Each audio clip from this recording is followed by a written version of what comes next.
नमस्कार। आप सभी का स्वागत करते हुए चैनल पर और प्रभु से प्रार्थना करती हूँ कि आप सभी स्वस्थ होंगे, सुरक्षित होंगे। और आज की कहानी आपके लिए लेकर आई हूँ कर्नाटक से। कर्नाटक हाई कोर्ट में एक सुनवाई चल रही थी और सुनवाई के दौरान अदालत एक कहानी सुनाती है और कहानी में गुलामी के दिनों की घटना का जिक्र करते हुए बताती है कि पूर्व governor general Lord William Bentinck के समय में जब कोई अपराधी भाग जाता था तो उसके बदले की सजा पूरे गांव को मिलती थी। यह नियम आज भी लागू होना चाहिए। आज भी लोगों की जिम्मेदारी निर्धारित करनी चाहिए, सभी लोगों को जिम्मेदार बनाना चाहिए। सूत्रों के मुताबिक सुनवाई के दौरान कोर्ट बहुत ज्यादा उदास थी और अपनी हताशा निराशा व्यक्त करते हुए कोर्ट ने कहा कि इतने सारे लोग थे परंतु किसी ने भी आगे बढ़कर रक्षा और सुरक्षा करने का प्रयास नहीं किया। यह एक सामूहिक कायरता है। सभी लोगों की जिम्मेदारी पर बल देते हुए कोर्ट ने कहा कि सभी लोगों को जिम्मेदार बनाना चाहिए। हालांकि लोग कह सकते हैं हम क्यों सजा भुगते, सौहार्दपूर्ण भाईचारे से रहते हैं। कोर्ट ने कहा कि सबसे ज्यादा जिम्मेदार वही लोग होते हैं जब कोई अपराध होता है और लोग मूक दर्शक बनकर तमाशा देखते रहते हैं, अपराध को होते हुए पास से गुजर जाते हैं और देखते रहते हैं। अदालत ने महाभारत काल की एक पौराणिक कथा का उल्लेख करते हुए महाभारत के सभी पात्रों का चरित्र चित्रण भी किया, उसमें द्रौपदी के पात्र का चित्रण भी किया और कोर्ट ने एक कविता भी सुनाई। वह कविता क्या थी, टिप्पणी क्या थी, वह मैं आपको आगे सुनाऊंगी। उससे पहले मैं आपको कहानी सुनाती हूँ। कहानी सुनाने से पहले आपसे निवेदन करती हूँ कहानी पूरी सुनिएगा, प्लीज बीच में मत छोड़िए और आप चैनल को जल्दी से सब्सक्राइब करके घंटे को भी दबा दीजिए, ऑल पर सेलेक्ट करके मेरे परिवार का सदस्य बन जाइए। आपने कमेंट करके सुझाव जरूर दीजिए कि आपको कहानी कैसी लगी, लाइक जरूर कीजिएगा। कहानी कर्नाटक के बेलगाम की है। एक माँ अपने बच्चे के साथ रहती थी। बेटा 24-25 साल का अशोक कुमार। दोनों अपनी खेती बाड़ी करके अपनी गुजर बसर कर रहे थे और शांतिपूर्वक प्रेम से खुश रहते थे। वहीं लड़का प्रेम करने लगता है एक प्रियंका नाम की लड़की से। 18 साल की प्रेम, दोनों में प्रेम हो जाता है, दोनों प्रेम करने लगते हैं। जब इस बात की भनक लड़की के परिजनों को पड़ती है तो वह लड़की को मना करते हैं और उसे रोकते हैं मिलने जुलने से। परंतु इस घटना के बाद भी चोरी छिपे उन दोनों का मिलना जारी रहता है और वह प्रेम में बहुत आगे बढ़ जाते हैं। ये सब चलता रहता है।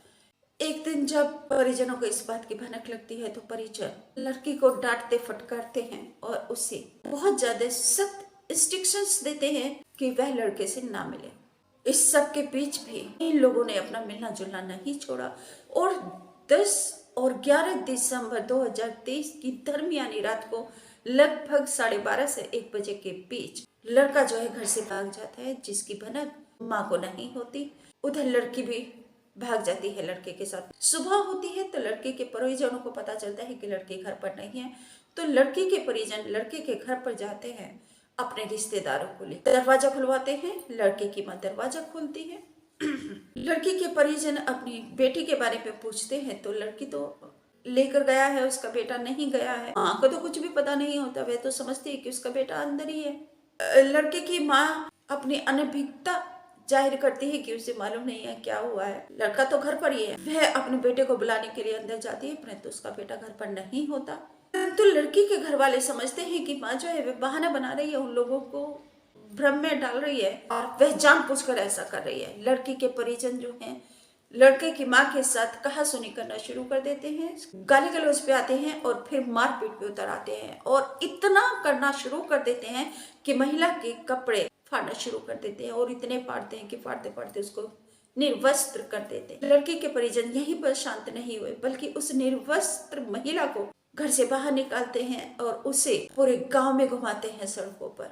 बच्चे, जवान, बूढ़े सब लोग तमाशा देखते रहते हैं परंतु कोई भी बचाने के लिए नहीं आता। इस पर भी लड़की के परिजन शांत नहीं हुए। वह महिला को एक बिजली के खंभे से बांध देते हैं और फिर उसकी पिटाई करते हैं बर्बरतापूर्ण। और इसी मामले की सुनवाई के दौरान अदालत ने कहानी सुनाई और लोगों की सामूहिक जिम्मेदारी पर बल दिया। अदालत ने द्रौपदी पात्र का चित्रण करते हुए कविता सुनाई। उठो द्रौपदी, अपने हथियार उठाओ, यह दुर्योधन और दुशासन का समय है। अब गोविंद नहीं आएंगे तुम्हें बचाने के लिए। उठो और अपनी रक्षा स्वयं करो। यह अद्भुत टिप्पणी है, यह एक प्रेरणा है, यह अंधकार में रोशनी है, यह एक शक्ति सच्ची है महिलाओं के लिए अद्वितीय अनुपम कविता, अद्वितीय टिप्पणी जो कर्नाटक हाई कोर्ट ने की है और महिलाओं को एक सम्मान का, इज्जत का और शक्ति का एक रोशनी दिखाई है, एक रास्ता दिखाया है। हाई कोर्ट ने आपराधिक जांच विभाग सीआईडी को घटना की जांच का निर्देश भी दे दिया है। आशा करती हूँ कि आपको कहानी पसंद आई होगी। आपसे पुनः निवेदन करती हूँ कि प्लीज चैनल को सब्सक्राइब नहीं किया तो जल्दी से सब्सक्राइब करके घंटे को दबा दीजिए, ऑल पर सेलेक्ट कर लीजिए। लिख कर मुझे जरूर बताइए कि कहानी आपको कैसी लगी। एक लाइक भी कर दीजिए और वीडियो को शेयर भी जरूर कीजिएगा। नमस्कार, थैंक यू।